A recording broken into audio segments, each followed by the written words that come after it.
bem? Olá, tudo bem? Estamos começando mais um programa Cara a Cara comigo. Dia muito bom, sem chuva, sol e muita polêmica no ar. E nós vamos falar de tudo porque você espera, com certeza, ansioso pelo programa Cara a Cara, porque sempre tem coisas boas para a gente aprender.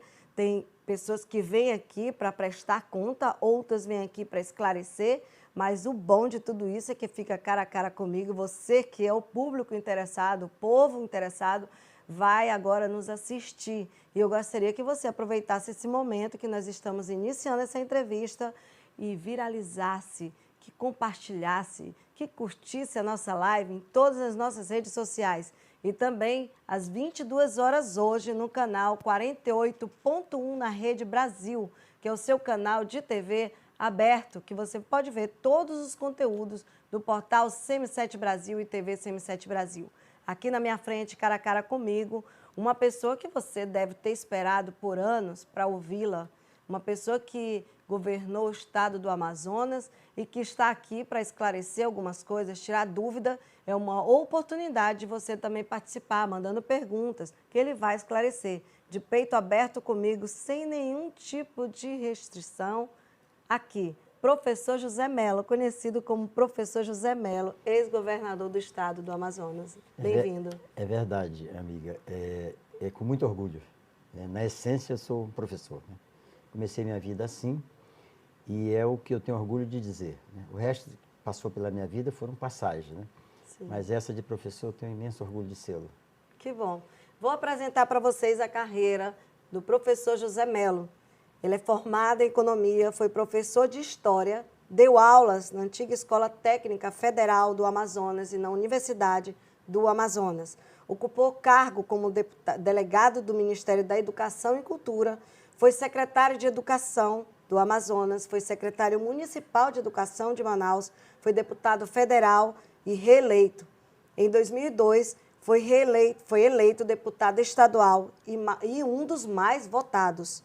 Na eleição de 2010, elegeu-se vice-governador do Amazonas, na chapa encabeçada por Omar Aziz. Assumiu o cargo de governador do Amazonas quando Omar Aziz foi disputar o Senado. Candidatou-se à reeleição, vencendo no segundo turno. Esse é o professor José Mello, que você não sabia de toda essa carreira, né? Tem muita gente que não sabe. É verdade, eu acho que sim. Olha só o que a vida me reservou, né? Eu nasci lá no interior, me alfabetizei aos 14 anos de idade. 14 anos você foi alfabetizado? E Deus permitiu que eu tivesse essa carreira, né? Sim. Agradeço a Deus todo dia. E isso foi, assim, um instrumento de muito aprendizado para mim. E eu, por conta de ter sido aluno de escola pública em toda a construção da minha carreira, eu tomei uma decisão de me doar aonde eu estivesse, né? Então, quando eu fui secretário do interior, eu passei quase 3 anos numa lancha, num avião, no interior. A logística do Amazonas terrível, é muito complicada. Né? 1,5 milhão de quilômetros quadrados, Sim. praticamente tudo, só as vias fluviais, né? Com poucos aeroportos àquela altura, né? Mas então, esse foi meu sacerdócio. Eu me doei muito em todas as vezes que Deus me honrou com cargo público. O senhor até 2016 teve uma vida política bem tranquila, né, bem votado. Foi. E aí, depois de 2006, começou essa 2016, né? 2016, né? 2016, perdão. Começou essa problema para cá, problema para lá e muita... Como foi isso? Em 2017, o TRE cassou o seu mandato como governador. E isso, rapidamente, né, isso lhe pegou, às vezes, até de surpresa, que o senhor não sabia que isso iria acontecer. Céu né? e inferno no dia seguinte. Né? Pois é, do sucesso, é isso que eu ia lhe falar. Como que o senhor conseguiu do sucesso durante todo esse período, né, de vida pública, com muitas coisas boas, e, de repente, o senhor sai do céu ao inferno rapidamente? É assim, eu era delegado do Ministério da Educação quando, lá em Tabatinga, conheci o Amazonino Mendes. E ele me convidou para ser seu secretário de Educação. Então, de um dia para o outro, eu virei secretário de Educação do Estado. Sim. De lá para cá, eu e o Amazonino tivemos uma longa história juntos. E, no decorrer dessa história, ele me pediu para eu me filiar a um partido político dele, e disputasse uma eleição para deputado federal, porque, nas palavras dele, ele precisava de 8 mil votos para eleger um amigo. Tem, inclusive, as imagens. Né? E eu aqui excedi, saí candidato, tive 46 mil votos e me elegi. Ato seguinte, eu tive quase 100 mil votos e fui o mais votado do pleito. Então, isto para mim foi o início de uma carreira política vitoriosa. Sim. E, ao mesmo tempo, uma espada na minha cabeça. Porque quando você faz parte de um grupo político e um ascende, o resto todo fica... Com ciúme? Com ciúme, né, alerta, etc. Então, por conta disso aí, eu um dia era candidato a governador, no outro dia não era mais. Um dia eu era o vice, com assinatura de 100% dos prefeitos, né, me indicando. Sim. No dia seguinte já não era mais eu, era o Omar, o candidato a vice. Sim. Bem, exatamente por causa dessas idiosincrasias da política, né? Bem, o tabuleiro se mexendo. Se mexendo. E eu, àquela altura já tinha uma certa idade, eu me recolhi, entendi e esperei minha vez. Esperei 42 anos para ser governador do estado. Vi 2 jovens de 40 anos ascenderem ao governo, com a minha ajuda, com o meu trabalho, com a minha dedicação, e fiquei. Bem, quando eu não fui mais candidato a vice-governador, e eu não gostava de Brasília, eu resolvi ser candidato a deputado estadual. E como deputado estadual, fui convidado pelo Eduardo Braga para ser o seu secretário de governo, para cuidar do governo. Nas palavras dele, ele precisava se reeleger e, àquela altura, o amazonino era uma pessoa amada e querida no interior, etc. Passei 2 anos da minha vida dentro de um barco, etc., assim, falando para o povo que na política, como na vida, tudo muda, e o amazonino tinha mudado, não era mais governador, e o governador agora era Eduardo Braga, um jovem, talentoso, etc. e tal. Sim. Por conta disso, chegamos à reeleição dele, e ele perdeu em Manaus por uma quantidade enorme de votos, e ganhou no interior. A diferença fez dele governador novamente reeleito. Sim. Compromisso dele comigo, de que eu seria governador do estado. Ele iria me apoiar para ser governador do estado. Sim. Término dos 4 anos, eu, o secretário de governo dele, ele chega comigo e diz assim... Tem, inclusive, as imagens. Chega comigo e diz assim, o Omar é meu vice-governador, eu vou renunciar para ser candidato ao Senado, e o Omar quer ser governador. Nada mais justo, ele é vice-governador, esse é o direito dele. Aí eu, um velho de 70 anos, voltei atrás... Recuou novamente. E fui o vice do Omar. Aí eu disse para ele, mas você tem um compromisso comigo. Não, você vai suceder o Omar, ele vai ser senador, você vai suceder. E eu trabalhei para isso. Quando o Omar estava no final do governo, eu procurei para que cumprisse o que havia combinado comigo. E ele disse para mim que não, ele ia ser candidato a governador também. Ele disse, mas você quer a 3ª vez? Eu só quero uma. Eu preciso de uma oportunidade. Sim. Não, veja. Aí ele disse assim, então vamos disputar, você e eu. Aí ele deu um sorrisozinho maroto e disse assim, Melo, como é que eu vou perder a eleição com um professorzinho do interior? Aí eu disse, vamos ver. E fomos para a luta, né? Eu comecei com um e-mail, né? E ele tinha 67 pesquisas feitas por ele, né? Sim. Aí fomos para a rua, fomos para a luta e tal, ganhamos a eleição com 173 mil votos de diferença, né? Então é o seguinte, respondendo a tua pergunta, um professorzinho do interior se achou com o direito de disputar contra as oligarquias. Sim. Até então, o Brasil é um país de oligarquias, né? Você vai no Nordeste, sim, quem manda são...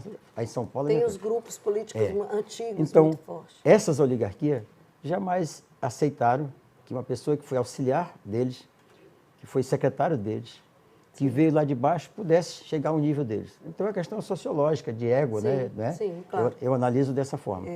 Então, eu te diria que eu fui vítima disso, né? Aí se juntaram, né? Aí eu fui cassado por compra de voto, imagina. Só para lembrar, o dia 21 de dezembro de 2017, não é isso? O senhor foi preso com suspeita de desvio. Isso foi um desdobramento, Desdobramento. Né? Na verdade, antes eu fui cassado por compra de voto. Eu tinha 2 anos de mandato, fui cassado por compra de voto, porque a coligação do Eduardo Braga falou que uma senhora chamada Naiblé havia, num culto evangélico, comprado voto para mim. Sim. Essa moça entrou no culto, não deu uma palavra, foi presa antes de falar por compra de voto. Ela, não satisfeita com isso, ingressou na justiça e o meu processo de cassação seguiu e eu fui cassado.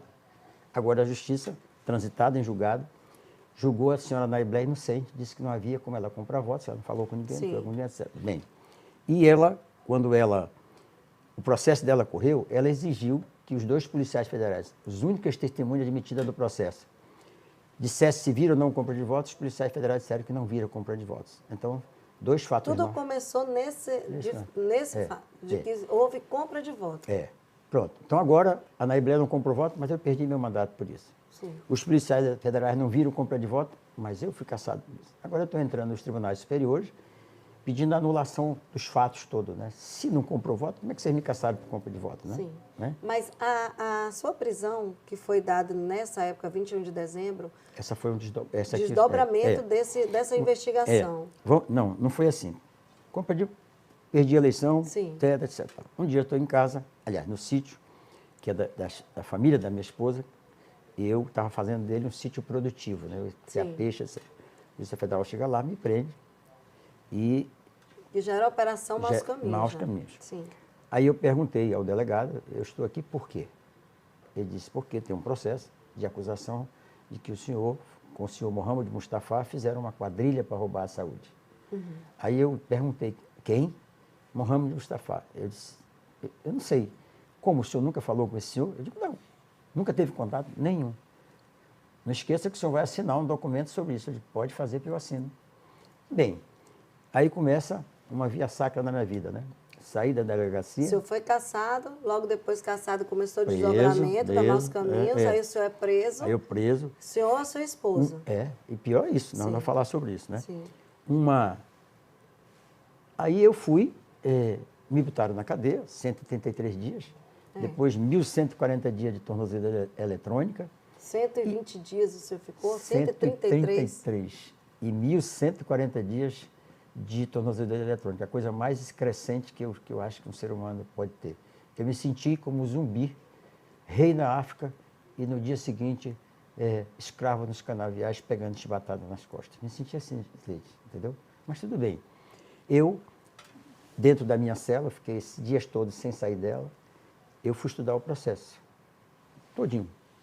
E, ao estudar o processo, eu vi todas as reentrâncias e saliências daquele processo, né? Para ser assim, utilizar os adjetivos mais corretos, né? Sim. Bem, e aí estava assim, as citações a meu respeito nesse processo eram assim, a Polícia Federal, a quadrilha foi formada à época que era governador, aí citou o nome da pessoa. Sim.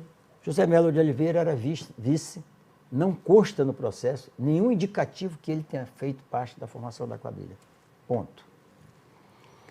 Aí pegaram umas mensagens do Mohamed dizendo assim, estou agora mesmo saindo da casa do governador. Sim. Aí deu outra mensagem. Isso tudo a Polícia Federal na investigação da Maus Caminhos. Da Maus Caminhos. Sim. Ele dizendo, estou saindo aqui da casa do governador. Está tudo certo. Outra vez ele disse assim, acabo de sair da casa do governador. Tudo certo. Essas duas... Bem, Sim.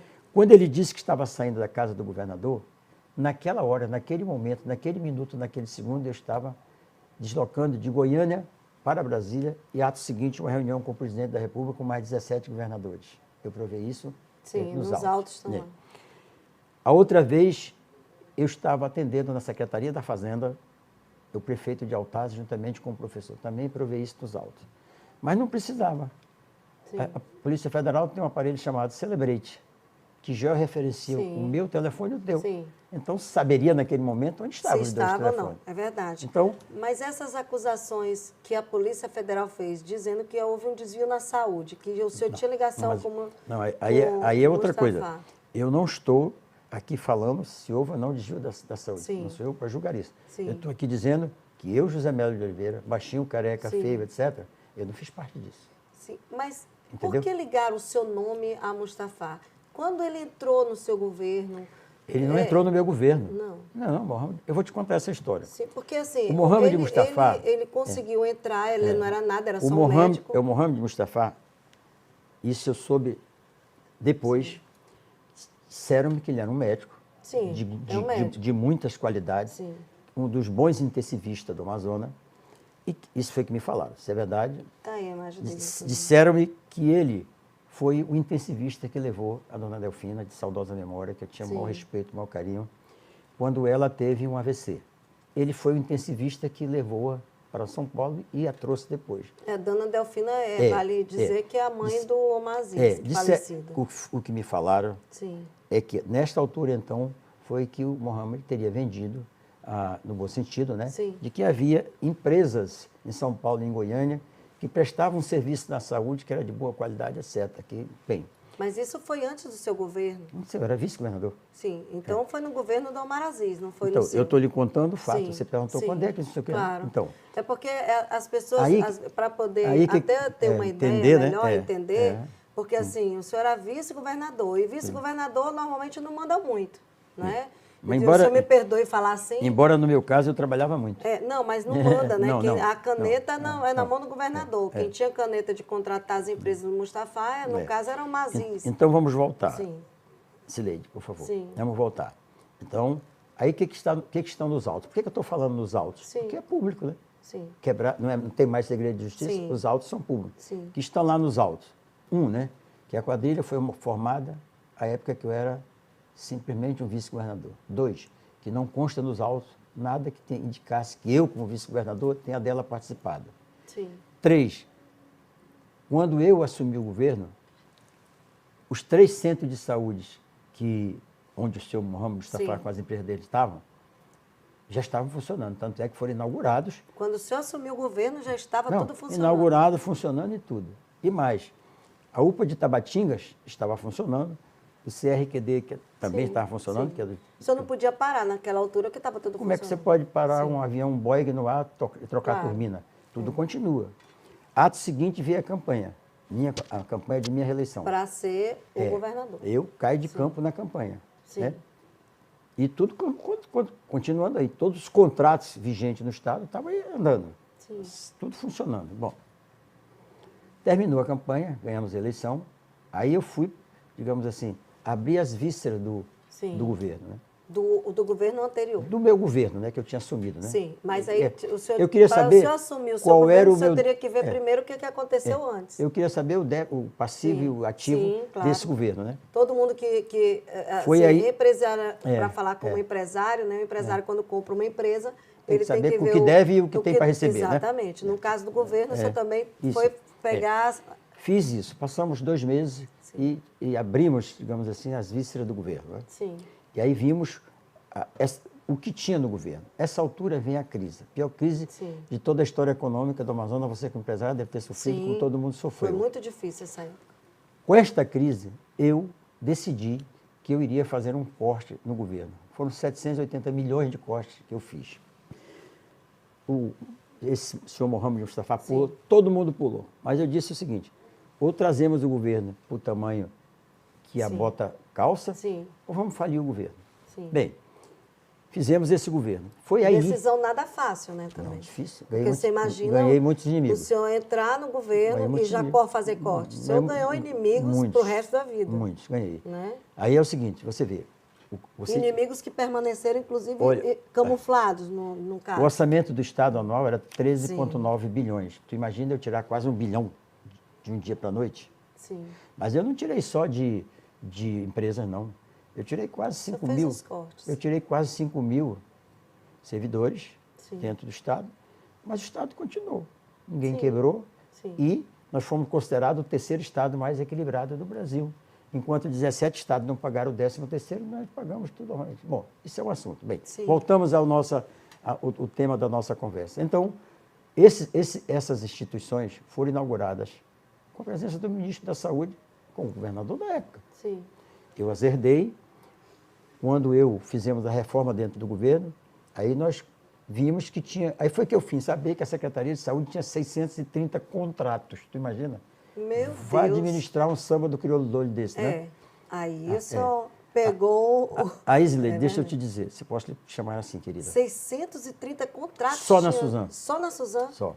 Meu Deus. Tu imaginas o seguinte, o Estado tem hoje 640 escolas, 112 unidades de saúde, 60 unidades do IDAM, 80 mil funcionários, com mais 30 mil aposentados, tudo isso em 1,5 milhão de quilômetros quadrados. Qualquer governador, em sã consciência, que disser que sabe de 20% que está acontecendo no estado do Amazonas, pode desacreditar, não sabe. Por isso, a lei foi muito sábia quando estabeleceu a descentralização administrativa. Sim. Então, para os órgãos do controle externo e interno, o governador é responsável pelo cumprimento da lei de responsabilidade fiscal. Sim. Se passa o dinheiro correto para a saúde, Sim. para a educação, Sim. se aplica, se passa para os poderes. E os secretários são responsáveis pelo orçamento e finanças, pela execução orçamentária. Por isso que a lei é sábia. Tanto é que o Tribunal de Contas cobra dos secretários, se foi empenhado bem, se foi pago bem, bem. Bom, então, por isso que o Estado é grande, é complicado, etc. Bem, então vamos lá. Os contratos não foram feitos, a empresa entrou para trabalhar, não no meu veto. Sim. Né? Embora a regularização, digamos assim, regularização jurídica, física, Sim. etc., já eu assinei enquanto eu era governador, cumprindo o resto do mandato. Porque você tinha a obrigação de cumprir aquilo que já está. Você assume o ativo Sim. e o passivo. Sim. Agora, se no decorrer do caminho você acha que tem erros no ativo e no passivo, é sua obrigação corrigi-lo. Sim. A época que eu soube, eu fiz todas as correções. Eu não tirei 780 milhões de Sim. custo do Estado? Eu tirei. Né? Sim. Então eu fiz a minha parte, embora sabendo que isso era uma espada na minha cabeça pro resto da minha vida, né? Ia ficar. Nós vamos para os Então, comerciais agora, professor, mas vamos lá. temos muita coisa para falar. Eu só vou concluir, tá? Pode concluir. Quando voltar. Não, quando voltar. Quando voltar, pode ser? Pode. 630 contratos ele pegou da Suzan, da gestão passada.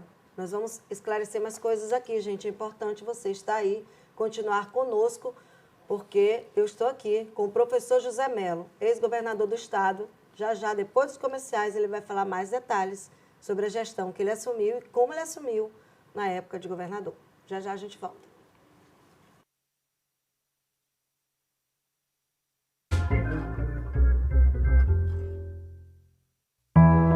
Aos 40 anos, a Samel já viveu muita coisa. E o que nos moveu durante todos esses anos? A vontade de transformar dificuldades em sorrisos. Esse é o compromisso que está no nosso DNA. Já são 40 anos de Samel transformando vidas ao reunir o melhor em inovação, tecnologia e profissionais de ponta, sem esquecer que a sensibilidade é uma aliada no tratamento humanizado. Essa expertise única permitiu que a expansão da Samel se mantivesse fiel ao nosso maior propósito ao longo de 4 décadas, o de mudar a vida das pessoas todos os dias, a cada contato. Vale a pena construir essa trajetória dia a dia por você. E o futuro? Desse, a gente cuida juntos. Samel, 40 anos. Cuidar é a nossa história. Sabe o que acontece quando o trabalho fala? Trabalhar com o plano cartesiano. A vida das pessoas muda para muito melhor. O trabalho fala com a reforma e modernização da rodovia AM010, que vai beneficiar a economia de municípios da região metropolitana e gerar mais de 10 mil empregos diretos e indiretos. Você sabe, a estrada estando boa, facilita o transporte, né? A gente pode produzir mais e abastecer mais a cidade. O trabalho fala com a criação do auxílio estadual permanente, que começa a ser pago em novembro e vai beneficiar 300 mil famílias na capital e no interior. O trabalho fala nos mutirões de vacinação. Essa é minha segunda dose. Agora sim estou imunizada. Todo mundo já sabe. Deixa o trabalho falar. Quando a gota de sangue vai... Governo do Amazonas. O trabalho fala pela gente.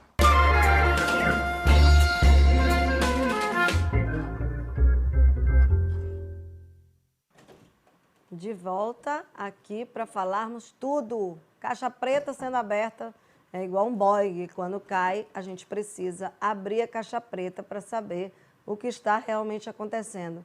E para isso nós chamamos para conversar conosco no Cara a Cara, o professor José Mello, ex-governador do Estado, cassado, e veio aqui, depois de tanto tempo em casa, falar com você, esclarecer tudo. Não saia daí, mande pergunta. E uma pergunta que mandaram para a gente é: como Mustafa conseguiu desviar tanto recurso da saúde quando estava no outro governo, e o senhor conseguiu perceber que ele estava fazendo isso quando o senhor era governador? Na verdade é o seguinte, como eu te disse, o Estado, do tamanho que ele é, o governador não tem como... tá aquilo ali, porque eu falei da Suzan. Sim. Mas a SEDUC devia ter, naquela altura, uns 400. Somado tudo, tinha 1.500 e poucos 630 contratos. só na Suzano. Tudo, uns 1.500 contratos. Por isso que tem a PGE, por isso que a Secretaria tem assessores administrativos, por isso que o Estado tem uma estrutura que visualiza tudo isso e diz para o governador, pode assinar. Entendeu? No caso, para as Agora, pessoas que estão em assistindo, nenhum- os secretários chegavam com o senhor e Não, começavam? um minutinho, vamos Sim. entender. Então é o seguinte, do ponto de vista da legalidade, Sim. o Estado cumpriu tudo com o contrato do senhor Mohamed. Isso é a legalidade. Sim. Em relação à prestação do serviço, a operação ela visa a questão da prestação do serviço. E aí, segundo o processo, o Estado foi falho porque, na sua fiscalização, não alcançou no tempo certo, e aí eu não sei dizer quem são os culpados, Sim. não alcançou no tempo certo as irregularidades que estavam acontecendo. E eu te digo que quando eu consegui alcançar, que quando eu fiz toda a estrutura de estudo do Estado, que eu vi que essa bota não cabia no pé, eu trouxe para cá, indistintamente, Chico, Pedro, Mohamed, tudo, indistintamente. Fechei meus olhos e vi o Estado funcionando. Então, fiz linearmente. É tanto, acabou, eu não posso, então tá aqui, muito obrigado, vamos à justiça para quebrar o seu contrato, etc. Você pode, nessa regra, posso, etc. Quando o senhor foi preso, o senhor chegou a falar para a Polícia Federal tudo isso, dizer para eles, olha, eu não tenho ligação com o Mohamed, vocês estão errados porque Mohamed é do antigo governo. Não. O senhor chegou a conversar? Não, eles me fizeram 3 perguntas. Sim. E eu respondi as 3 perguntas.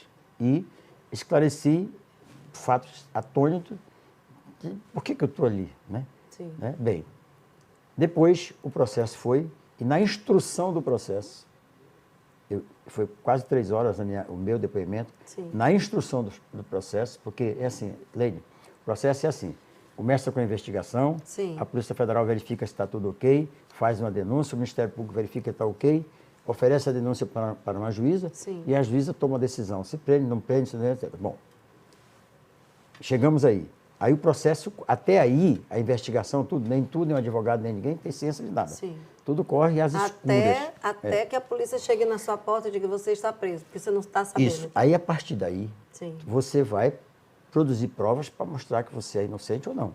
Sim. Foi o que eu fiz, não é? E aí, no meu depoimento, eu levei essas provas. Como que eu, o seu Mohamed, não tinha nenhuma relação, provei. Eu não era governador quando esse negócio aconteceu, provei. Eu não era a pessoa que o Mohamed disse que estava na minha casa porque eu estava num outro canto, ponto. Então, eu fui provando, ponto Sim. por ponto, e isso está nos autos. Hoje, na Justiça Estadual, porque àquela altura era na Justiça Federal, porque havia um entendimento de que as verbas eram federais, né? Mas o senhor, nessa época, assim, que as pessoas estão perguntando, mesmo sabendo que o Omar Aziz tinha errado no governo dele Como é que eu ia saber? O senhor não soube que ele estava fazendo no bem como governador? Sileide, não, é assim, não tem assim um universo dizendo assim, você está assumindo o governo, Sim. ali está o erro, ali está o erro. O senhor, quando foi governador, já pegou a batata quente? Não tem como você saber. Você sabe Sim. no tempo, né? Sim. Tem coisa que você sabe no tempo. Por exemplo, no início das investigações, se a Polícia Federal tivesse chegado comigo, o governador está acontecendo isso Sim. dentro do governo, eu teria O senhor evitado tudo abriria isso. o governo para que a polícia pudesse ver? Deixa eu te dizer, o link do meu governo estava no Tribunal de Contas, Sim, o link do meu governo diretamente com a CGU. sim. Tudo que era emprenhado e pago, eles tinham ciência, porque o sistema AF permite isso. E na transparência, eu abri para todo mundo. Então, por exemplo, se tivesse chegado o governador, olha, está acontecendo fatos assim no seu governo, isso tinha resolvido logo. É puna que eu teria excluído e a justiça iria. Mas O senhor foi preso, a sua esposa foi presa, o Sabe- senhor passou sabe muito quando- tempo de tu sofrimento. sabes quando eu fui preso? Dia... Na véspera do Natal. Pois é, Tu é sabe isso que quando eu eu ia fui falar, preso dia- de novo? 5 da tarde do dia 31 de dezembro. Eu fui preso, fui para uma audiência de custódia, voltei para minha casa. Dia 21 de dezembro, e, o senhor foi preso. Aí, De 2017. aí eu passei o Natal preso, Sim, aí fui para uma audiência de custódia, fui solto, porque eu era velho Sim. e tal, etc. Quando foi 5 da tarde do dia 31 de dezembro, a Polícia Federal me prendeu de novo eu passei o ano novo numa cela. E de lá fui para a prisão, passei 133 dias. Foi assim.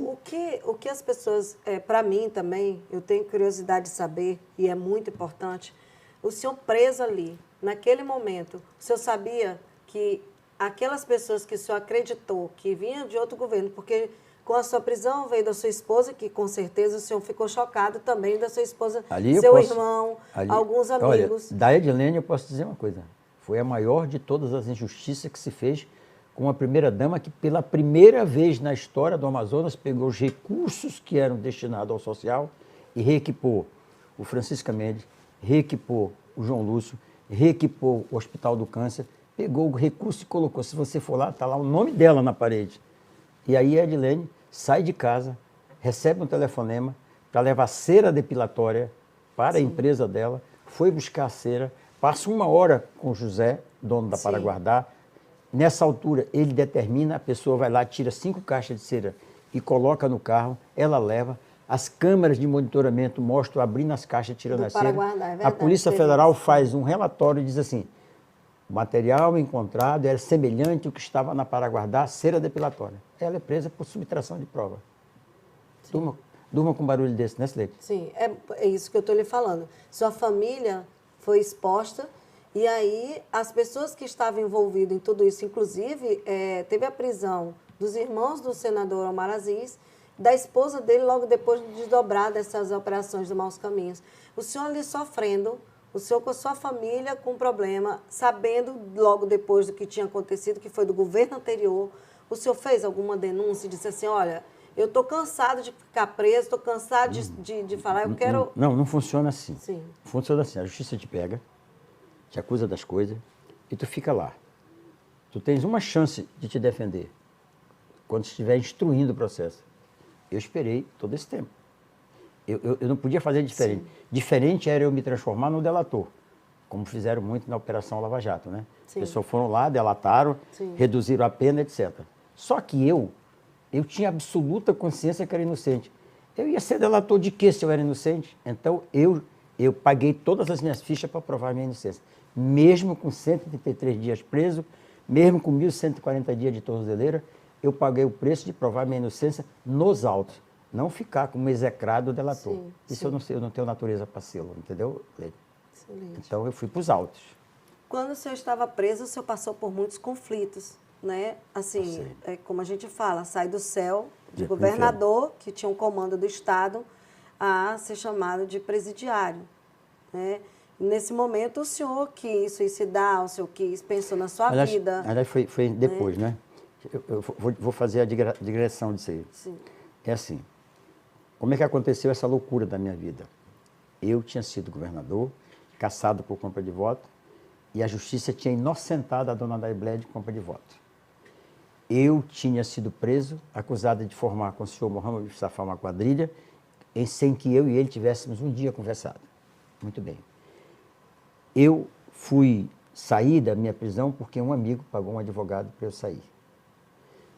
Eu não tinha 200 mil reais para pagar minha fiança, juro por Deus, quero sair daqui direto para o inferno. Inclusive, isso foi massificamente se não é verdadeiro. Eu quero ir daqui direto para o inferno se não for verdadeiro. Sim. Então, eu recebi, 5 dias depois que o meu habeas corpus saiu, e eu passei 13 dias preso porque não tinha 200 mil reais para pagar a fiança.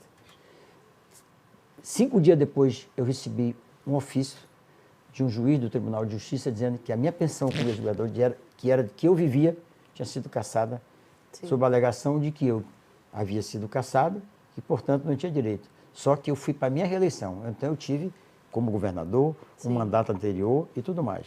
Levei 6 meses para comprovar isso aí. Sim. Nesses 6 meses, um amigo me ajudou, já citei isso, não vou citar aqui o nome dele, porque eu não sei se ele vai me autorizar. Bem, todo mês, né? Então, aí eu recebo do Bradesco um ofício dizendo que não queria mais minha conta. Fui na justiça, por que não querem minha conta? E perdi na justiça a minha conta. Vou no Banco do Brasil, pedi ao Banco do Brasil para abrir uma conta lá. Quando eu ia subir nas escadas daquele Banco do Brasil ali de em frente ao cemitério, uma pessoa de dentro de um carro dizia, ei, Melo, ladrão da saúde, você está indo levar os milhões que você roubou? Eu virei, ele foi embora, abri minha conta, fui para minha casa. Inquieto, né? Era um Melo diferente. Sim. À noite não conseguia dormir e eu desci para o meu escritório. E, assim, Cileide, eu acho que eu sei hoje o que é o cão, o que é Deus, entendeu? Sim. Que entrou alguma coisa dentro de mim e eu fiz 110 laudas escritas no meu próprio punho, né? Assim, falando de 42 anos de vida pública, das idiosincrasias todas disso aí tudo, e me despedindo da vida, né? Bom. Você ia deixar uma carta. E depois eu peguei essa carta e gravei. Sim. E fechei no envelope, botei dentro de uma gaveta. E subi para dormir. Fui acordado pela minha esposa, que disse, dizendo, olha, a Nívia, minha cunhada, teve um bebê e ela vem para casa porque abriu os pontos dela. A criancinha veio, chama-se Helena, veio, Sim. né? Aí eu me afeiçoei àquela criança e esqueci o envelope dentro da gaveta. 31 dias depois, eu fui tirar um documento que precisava e vi o envelope. Aí eu me lembrei, abri, nem. Rasguei tudo, queimei tudo, etc. Estou sendo sincero aqui. Então é assim, eu conheci o inferno, um diabinho na minha cabeça, dizendo assim, ô, tu tá pagando preço pelos outros? Ô, assim mesmo. Mas não era Deus até? Diabinho, porque às vezes era para poder limpar o que eu não sei como é que ele se manifesta. Às vezes... Olha, Cileide, no meu entendimento, ele se manifestou na Helena. Sim. Porque imagina o seguinte, o que é uma pessoa, filho de gente lá do interior, venceu na vida pelo seu esforço. O senhor já pensou? Ser execrado, ser não sei o quê, e depois ir para a história como um cara que escreveu uma carta que acabou com o Estado e uma herança maldita para os meus filhos, uma herança maldita do ponto de vista espiritual. Mas Deus iria lhe proteger, perdoar, no porque caso. perdoar? Não pelo suicídio. Mas eu falo assim, Né? graças a Deus você não suicidou, porque o senhor tem uma história para contar. Aí é o seguinte, a Helena é a luz nos meus olhos, né? Sim. Se eu conseguir implantar a matriz econômica ambiental, que vai mudar a vida econômica do Estado, o povo do Amazonas vai ter que todo dia pedir a Deus para protegê-la, porque foi ela. Senão, eu não era nem história. Sim. Né? Hoje. Mas, assim, no meu ponto de vista, agora eu estou falando como Cileide, não seria o momento do senhor, não, claro, não com suicídio, que a gente não aprova isso, até porque Deus não está nisso, mas na hora de limpar a história suja do Amazonas. Veja bem. Porque, assim, nós passamos por um período tão difícil. Você quer que eu, um pobre mortal, eu limpe? Cileide, deixa eu te dizer, nem todo o homem do mundo vai conseguir isso. Mas o senhor conhece muita coisa. Pois é, mas... O senhor sabe de muitas coisas. Inclusive, o senhor fala em várias entrevistas. Deixa eu lhe dizer uma coisa. De hoje em diante, esse assunto morreu para mim. Entendeu? Sim. Eu vou agora falar da matriz. Pode perguntar o que você quiser. Sim. Mas essa questão da minha carta, isso é...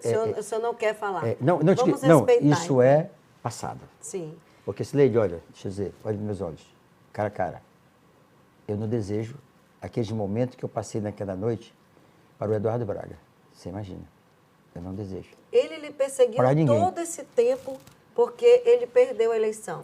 O senhor fala, inclusive, em entrevista que ele é pior do que o Covid, né? Não, porque assim, é um vírus que faz mal para o Estado. Mas olha o Eduardo, jovem, talentoso, inteligente, vitorioso. Né? Hoje ele é senador do Estado. Senador do Estado. Esse é o Eduardo.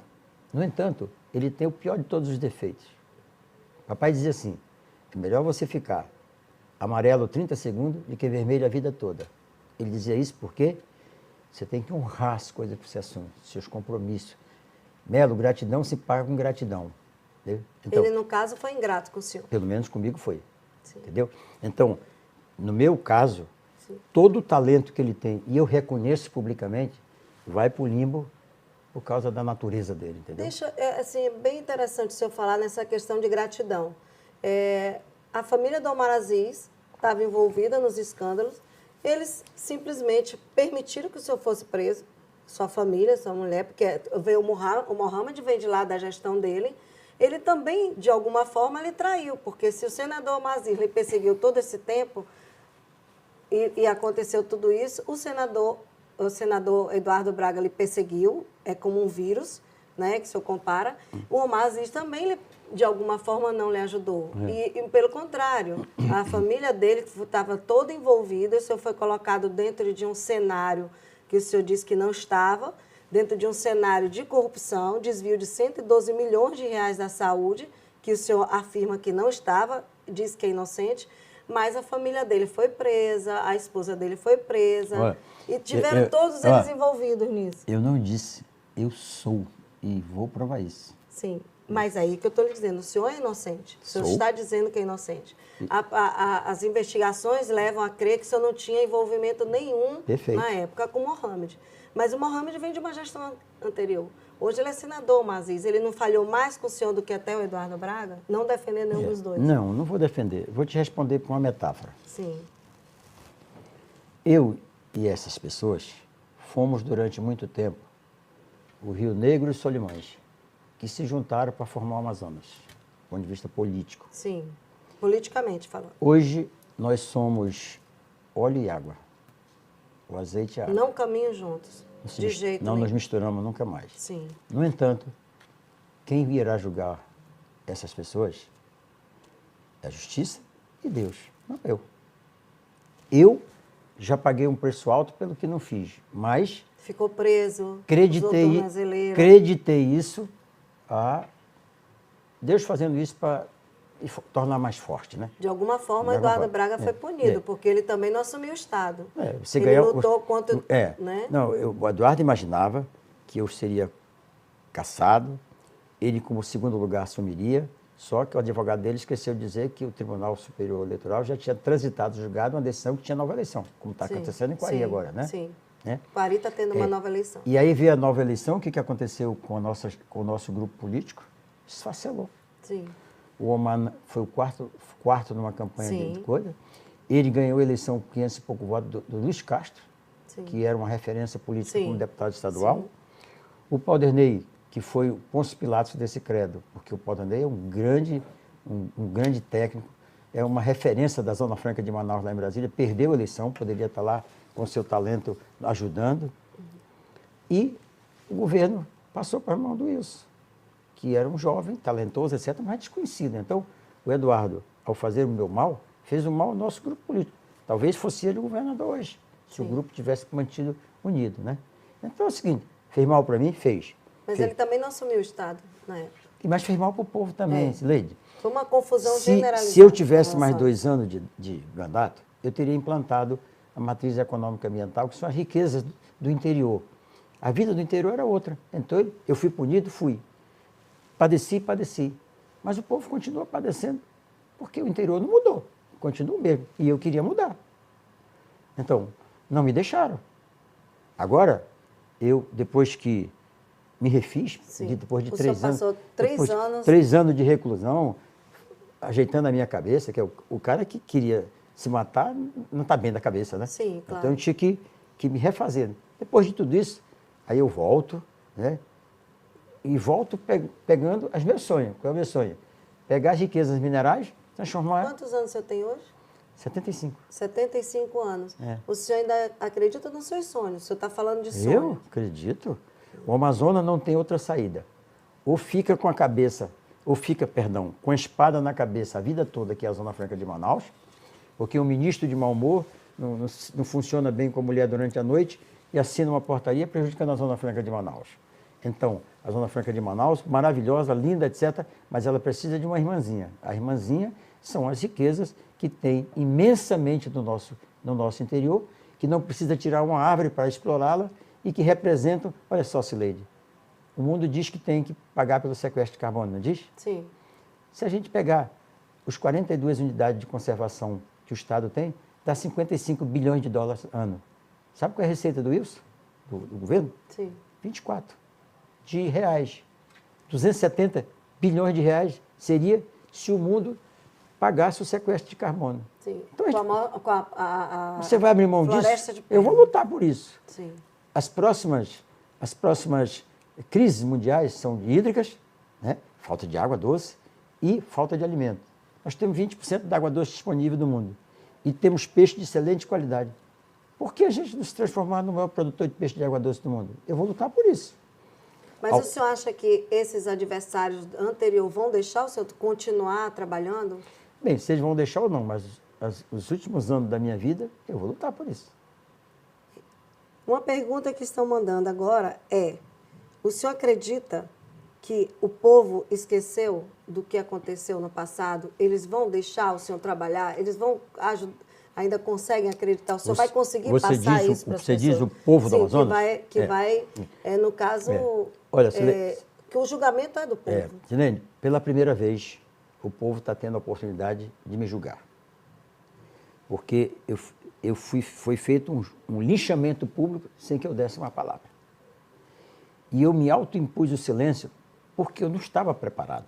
Agora estou. Pode vir o que vier, eu estou.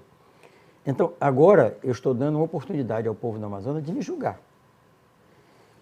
Se me julgar e condenar, tudo bem, eu me curvo. É um julgamento do povo, ele é o patrão. Mas eu tive a chance de me defender. Você está me dando a chance de me defender, não é? Então, agora é que eu realmente tive a chance de ser julgado de forma certa, de forma correta. Porque tem o julgamento da justiça e tem o julgamento do povo. E tem esse, né? Então, eu, como cidadão, me curvei à justiça e estou provando nela a minha inocência. Como político, é agora que eu estou prestando conta para o povo. Sim. Então, agora é que eles vão poder me julgar realmente, né? Porque os autos do processo é público. Não é em segredo de justiça. Qualquer cidadão pode entrar e pedir uma cópia, que a justiça vai fornecer, ou qualquer advogado que você contratar vai pedir. Então lá, tudo isso que eu estou falando está lá. Eu não estou inventando, né? Se eu estivesse aqui inventando coisa, eu sairia daqui preso, né? Sim, você foi mentir lá, né? Até porque as pessoas, elas hoje... Eu não estou inventando, né? O que a gente precisa entender nesse momento que o senhor está botando para fora, o senhor está saindo, o senhor está falando para várias outras emissoras de TV, como é que o senhor está se sentindo e como as pessoas estão falando? Porque em alguns momentos o senhor fala que a Polícia Federal errou nas investigações. Não errou. Na verdade, a Polícia Federal, ela levantou, por exemplo, vou dar um exemplo. Sim.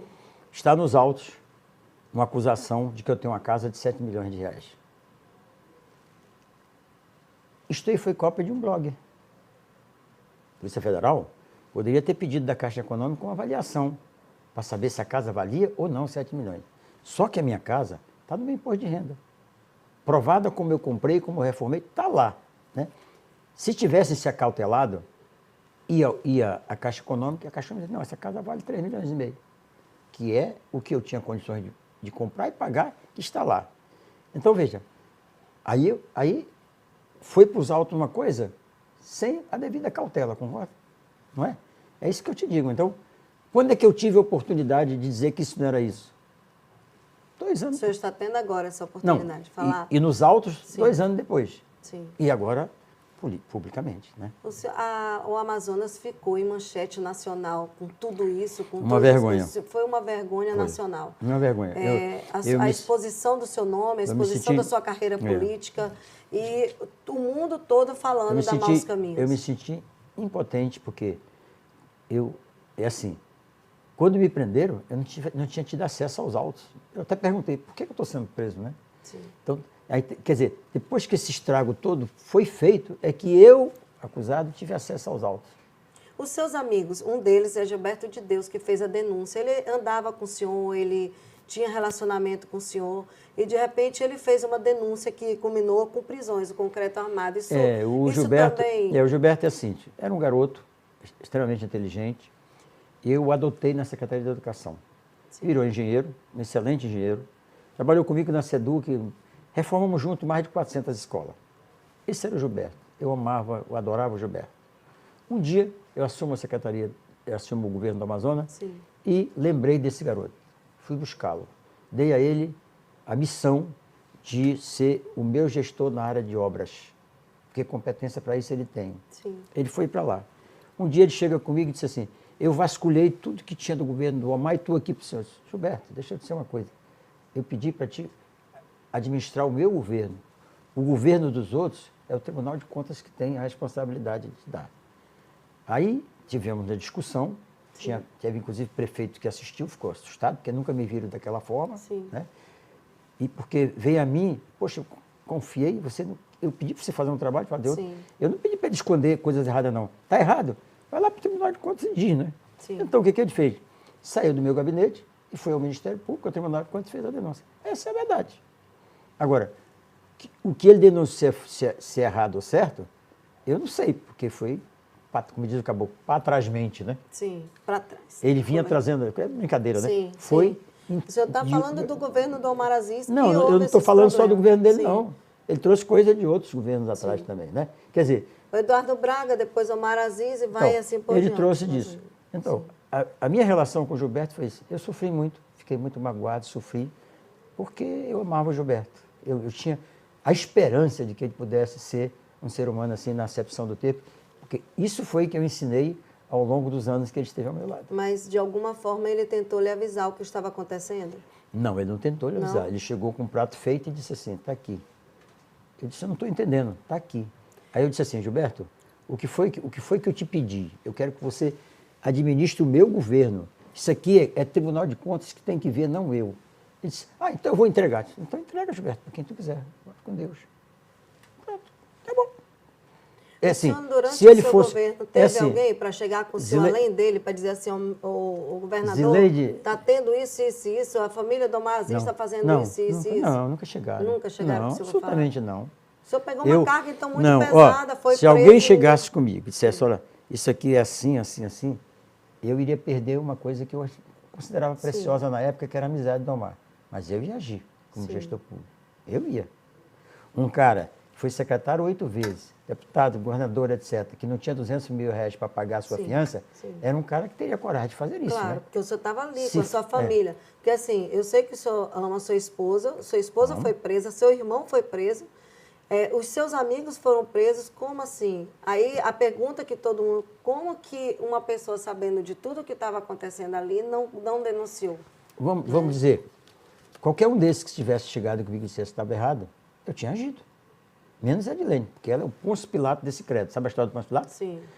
O imperador romano e a alta hierarquia sacerdotal israelense resolveu matar Jesus porque o que ele pregava era contra o status quo, né? Sim. 50 anos depois escreveram o credo. Como é que começa? Padeceu o seu Pôncio Pilato, né? Então a Edilene é o Pôncio Pilatos desse credo. Foi presa porque era minha esposa. Sim. Não por ter cometido algum erro. Entendeu? E aí, mesmo assim, as pessoas não perdoaram o senhor e continuaram. Pois é. Né, Só que só agora eu estou tendo a oportunidade de olhar e nos teus olhos, estou olhando nos olhos de todos que estão nos vendo agora, e de peito aberto, como você disse, eu agora estou falando assim. Pela primeira vez, eu tenho uma chance, que é essa semana, de publicamente falar dos fatos. Claro. Mas eu fiquei 4 anos, quase 4 anos, em silêncio. Sem falar nada. Nada. De cara a cara comigo, professor José Mello vai falar, eu tenho uma pergunta que é muito importante. Quem são os verdadeiros culpados da sua prisão? Bem, do ponto de vista legal, a justiça vai dizer. Sim. Não sei quem é. Do ponto de vista político, as oligarquias que não aceitaram um professorzinho do interior ser governador. Você se sentiu... Veja quem são os político veja perseguido. quem são os oligarcas que administram esse Estado há 40 anos, e a resposta está aí. Me diga 5 nomes que você considera como amigos na política, hoje. Bom, eu diria que na política não existe amigos. Né? Eu tive a certeza disso na dor, no sofrimento, na exclusão. Não recebi visita de ninguém. Ninguém foi à minha casa. Aqueles que eu ajudei nunca foram lá. Ninguém, para não dizer ninguém. Tive desembargadores que me visitaram até na prisão. Tive alguns amigos que foram, mas a classe política como um todo me execraram. Então, eu, na dor, senti que não existe. O que existe na política são jogos de interesse, né? E que estão hoje lá paparicando o Wilson Lima. Se ele for caçado amanhã, Eles ele vira nada, entendeu? Então, a política é assim. Então, a política não tem amigos. Né? Eu senti isso na dor. E o senhor mesmo assim quer ser deputado federal Não, ou estadual? Não, assim... Porque a política ali... Eu sou um professor. Eu estou lhe chamando de professor porque eu sou Cileide, começou como professor. Mas o senhor amiga, está voltando para a amiga, política. deixa eu lhe dizer. O que me move a isso? Sim. A matriz econômica ambiental. Porque, assim, uma coisa é eu pregar no deserto de Mogave, né, que é o que eu estou fazendo agora. Outra coisa é eu com mandato. Voz e voto. Aí vão ter que me ouvir. Porque um homem da minha experiência, da minha vivência, com o conhecimento que eu tenho, ou você ouve ou ouve. Porque eu não vou fazer discurso vazio na Assembleia. Vou fazer discurso com provas, com contundência, etc. Eu vou chegar, por exemplo, em Altaz e vou dizer, tem aqui embaixo desse solo 50 bilhões de dólares. Vamos reunir todos nós e vamos ao governador para que ele tome uma decisão sobre isso. Vamos lá para o presidente da República ficar no palácio, na sede lá do palácio da frente. O presidente Figueiredo, se você tem alguns bilhões de dólares de nióbio aqui, vamos lá. É assim. Tu vai dizer... O senhor foi perseguido tu quando assim, o governador. Tu tá você louco. acha que o senhor vai conseguir? Tu vai dizer assim, tu estás louco. Eu acho que estou. Quando o governador, as pessoas lhe perseguiam. Agora, o senhor acha que vão deixar? Essas mesmas pessoas irão deixar o senhor seguir? Eu já estou com couro grosso. Não é? Assim. Podem perseguir, mas os meus sonhos não vão deixar, não vão calar a minha boca. Eu vou perseguir. É assim, como é que surgiu o teu smartphone? De um sonho de um louco. Sim. Não é? Verdade. Então, eu tô E o senhor está na sua loucura agora. Eu estou da minha loucura, para o bem do povo do Amazonas, né? Bem, gente, as pessoas estão mandando mais uma pergunta, estou voltando aqui no meu ponto, e as pessoas estão dizendo o seguinte, como é que o senhor consegue ficar quieto com tanto desvio que aconteceu na saúde e não denunciar os culpados? É o seguinte, a resposta é muito simples. Se eu soubesse, não teria tido nenhum desvio. Eu nunca soube. E quem me conhece sabe que eu ajo assim, né? Se fosse diferente, eu talvez fosse hoje o quarto homem mais rico do Senado, concorda? Sim, isso eu teria que... Não é? Se eu não tinha 200 mil reais para pagar a minha fiança, então se eu tivesse me locupletado do poder, eu seria rico, milionário. Eu não sou. Quem quiser, eu passo uma procuração aqui nesse momento, para onde encontrar um bem que não seja a minha casa, podem ficar. É um desafio, Quantos gente, que ele está fazendo. Quantos têm coragem de dizer isso? Hein? A maioria não tem, e a gente sabe muito bem que a política é uma política muito complicada. Né? E a gente vê, e o senhor sentiu na pele. Ainda existe doido que quer ser político, né? Pois é, aí por isso que eu estou falando, o senhor está na sua loucura de querer voltar para a política mesmo depois de tanta perseguição e tantas... que o senhor falou, o Eduardo Braga, ele está aí como senador, e o senhor acha que ele vai deixar o senhor quieto? Posso te dizer uma coisa que eu não disse até agora em nenhum programa? Diga, para você? Sim. Posso? Sim. Você está aqui ao vivo. Se eu morresse hoje, eu não vou morrer? Sim. Eu morria feliz. Porque eu tirei dos meus ombros o peso. Porque a verdade, ela tem que ser dita assim, sem medo, sem trauma, sem nada, né? Eu sei que Deus não vai deixar, porque a gente tem a matriz para cuidar. Mas então, quer um homem mais esclarecido e feliz do que esse que está dizendo aqui para ele?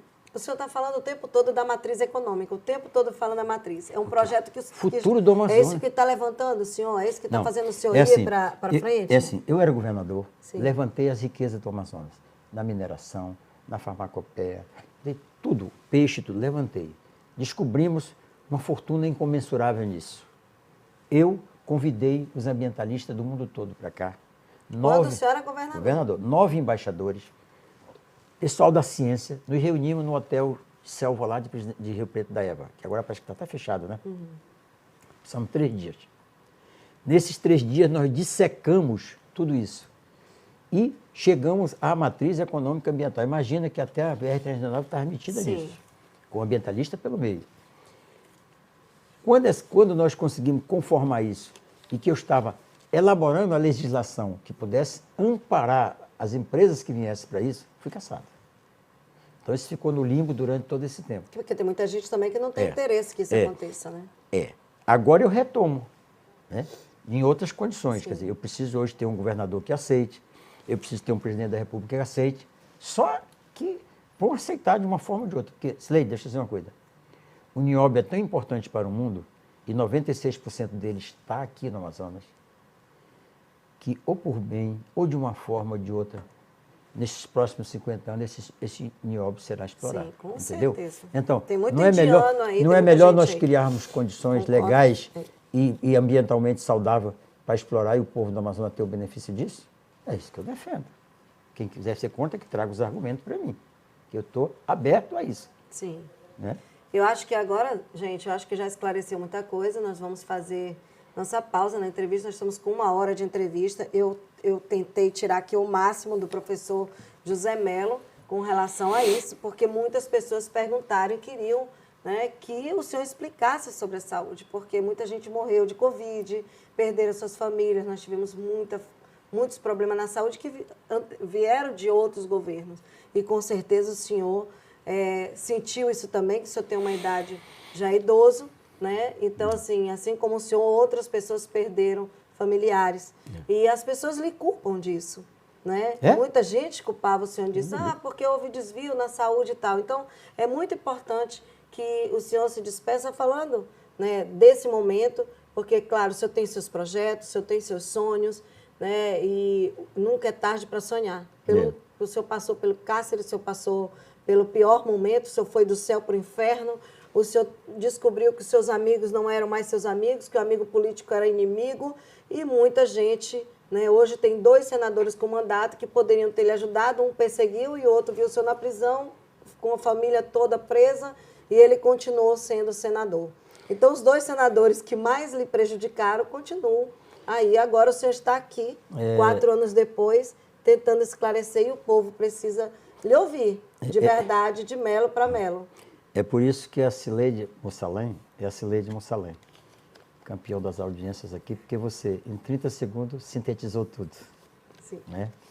Então é o seguinte, o que eu quero dizer para o povo do Amazonas eu queria que o senhor olhasse como é de cara com cara, aqui? eu queria que o senhor falasse com essa câmera aqui. O que eu quero dizer pessoas... para vocês todos que estão me ouvindo, que é o seguinte, a matriz econômica ambiental é a única saída para o desenvolvimento econômico do Amazonas de forma equilibrada. A Zona Franca de Manaus aqui e o interior aqui.